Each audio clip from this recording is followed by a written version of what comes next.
Welcome to my channel top lines defence info. मैं आपका दोस्त अविनाश लाया हूं टॉप लाइन्स डिफेंस अपडेट। तो चलिए शुरू करते हैं।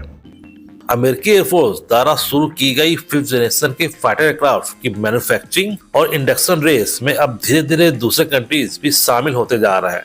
सबसे पहले जहां अमेरिका ने F-22 रैप्टर और F-35 जैसे 5th जनरेशन के फाइटर जेट का इंडक्शन अपनी एयरफोर्स में किया, तो इसके बाद चाइना ने भी अपना पहला 5th जनरेशन के एयरक्राफ्ट J-20 को अपनी वायुसेना में शामिल करके तथा अब अपने दूसरे 5th जनरेशन एयरक्राफ्ट J-35A को भी कुछ सालों में अपने हवाई बेड़े में शामिल करने वाला है। और इसके साथ ही रसिया भी Su-57 एयरक्राफ्ट के साथ इस 5th जनरेशन के एलीट क्लब में शामिल हो चुका है।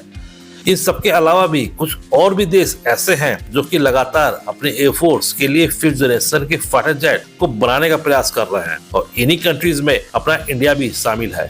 हालांकि इंडियन एयरफोर्स सबसे लास्ट में एक ट्रूली 5th जनरेशन के एयरक्राफ्ट का इंडक्शन करने वाली एयरफोर्स होगी, क्योंकि बाकी कंट्रीज ऑलरेडी अपने अपने 5th जनरेशन के एयरक्राफ्ट को डेवलप कर चुकी है और टेस्टिंग भी चालू कर चुकी है। तो वहीं HAL और DRDO मिलके इंडियन एयरफोर्स के लिए बनने वाले 5th जनरेशन के फाइटर एयरक्राफ्ट एमका अभी डिजाइन फेज में ही चल रहा है तथा इसकी कई टेक्नोलॉजीज को विकसित करने में लगे हैं। हालांकि काफी लोगों को ये लग रहा होगा कि इंडियन एमका बहुत ही लेट हो चुका है, लेकिन ऐसा नहीं है। बाकी देशों की तुलना में इंडिया के अंदर एक एयरक्राफ्ट को डेवलप करने लायक एक पूरा सिस्टम काफी लेट शुरू हुआ। तो वहीं अमेरिका, चाइना और रसिया जैसे कई देश पिछले कई दशकों से एयरक्राफ्ट मैन्युफैक्चरिंग करते आ रहे हैं और अगर इसका कंपैरिजन किया जाए तो आपको ये साफ साफ नजर आ जाएगा कि इंडिया ने देर से भले ही एयरक्राफ्ट मैन्युफैक्चरिंग शुरू की हो, लेकिन अब वो काफी तेजी से इस रेस में शामिल हो चुका है, क्योंकि काफी कंट्रीज ऐसे भी हैं जो इंडिया से एविएशन टेक्नोलॉजी के मामले में आगे होते हुए भी अभी तक 5th जनरेशन के फाइटर जेट को बना नहीं पा रहे हैं। HAL के द्वारा MCA का निर्माण देर से शुरू होने का एक फायदा ये भी होगा कि HAL जब MCA को प्रोडक्शन में लाएगी तब तक HAL को हर 5th जनरेशन के एयरक्राफ्ट की कमियां और खूबियों के बारे में मालूम चल सकेगा, जिसका यूज फ्यूचर में HAL के द्वारा उठाया जा सकेगा। और यही कारण है कि HAL न केवल 5th जनरेशन के एमका का निर्माण करने जा रही है, बल्कि वो इसी प्लेटफॉर्म का यूज करके 5.5 जनरेशन का एयरक्राफ्ट को भी डेवलप करने का प्लान है। HAL ऑलरेडी ये अनाउंस कर चुका है कि शुरुआत के 40 एमका 5th जनरेशन के होंगे, तो उसके बाद के सभी एमका 5.5 जनरेशन के बनेंगे। HAL के द्वारा बनाए जाने वाले एमका को इतना एडवांस बनाया जाएगा कि ये फ्यूचर में जरूरत पड़ने पे 6th जनरेशन के एयरक्राफ्ट से भी मुकाबला कर सकेगा। और इसीलिए HAL एमका को 2 कॉन्फ़िगरेशन में बनाने वाला है, जिसमें पहला कॉन्फ़िगरेशन स्टेल्थ मोड कहलाया जाएगा। स्टेल्थ मोड के बारे में आप सभी जानते ही होंगे कि इसमें एयरक्राफ्ट के स्ट्रक्चर को इस प्रकार डिजाइन किया जाता है कि इसका RCS रडार क्रॉस सेक्शन इतना कम होता है कि दुश्मन के रडार को ये दिख ही नहीं पाता। और इसके अलावा भी इन फाइटर जेट को रडार ऑब्जर्वेंट मटेरियल से भी पेंट कर दिया जाता है, जो कि दूसरा तरीका है फाइटर जेट को रडार से छुपाने का। हालांकि 5th जनरेशन के एयरक्राफ्ट को स्टेल्थ मोड में रखने का कुछ नुकसान भी होता है, जैसे इन फाइटर जेट में लगने वाले बॉम्ब्स और मिसाइल को सीमित संख्या में ही फाइटर जेट के इंटरनल बे के अंदर रखना पड़ता है।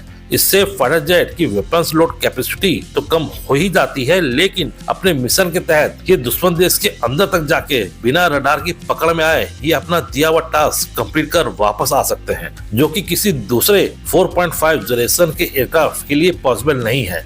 और इसका रीजन भी है, अगर कोई फाइटर जेट अपने वेपन्स को एक्सटर्नल हार्ड पॉइंट पे कैरी करता है तो इन वेपन्स की वजह से पूरा फाइटर जेट का RCS दुश्मन देश का रडार कैच कर लेगा और इनके आने से पहले ही अपनी एयर टू सरफेस मिसाइल को एक्टिवेट कर देगा। और इसी वजह को देखते हुए HAL ने एमका को स्टेल्थ मोड के साथ साथ बीस्ट कॉन्फ़िगरेशन पर भी डिजाइन कर रहा है, क्योंकि HAL का मानना है कि जब भी कभी किसी देश के साथ जंग की शुरुआत होगी तब एमका अपने स्टेल्थ मोड के साथ शुरुआत के 2 से 3 दिन के अंदर ही स्टेल्थ का फायदा उठाते हुए दुश्मन के अधिकांश सैम बैटरीज को खत्म कर चुका होगा और इसके बाद इनके स्टेल्थ मोड का ज्यादा यूज जंग में नहीं होगा और तब इंडियन एयरफोर्स एमका का बीस्ट मोड को ऑन कर देगा। MCA का बीस्ट मोड कोई टेक्नोलॉजी नहीं है। बीस्ट मोड का मतलब एमका अपने इंटरनल बे में रखी मिसाइल्स और बॉम्ब के साथ ही अपने विंग्स में एक्सटर्नल हार्ड पॉइंट्स में भी वेपन्स को कैरी कर सकेगा, क्योंकि इस समय एमका को स्टेल्थ से ज्यादा फायर पावर की जरूरत होगी।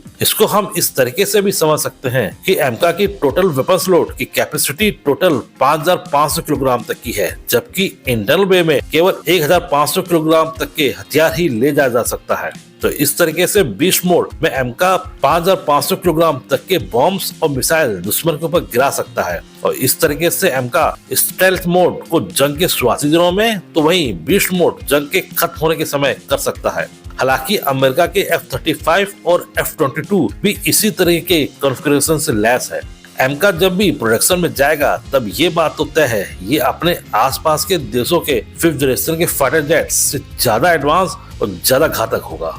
इसी तरह की डिफेंस न्यूज और फैक्ट्स की रेगुलर अपडेट पाने के लिए मेरे चैनल को लाइक और सब्सक्राइब जरूर कीजिए और हाँ, बेल आइकन दबाना मत भूलिएगा। जय हिंद।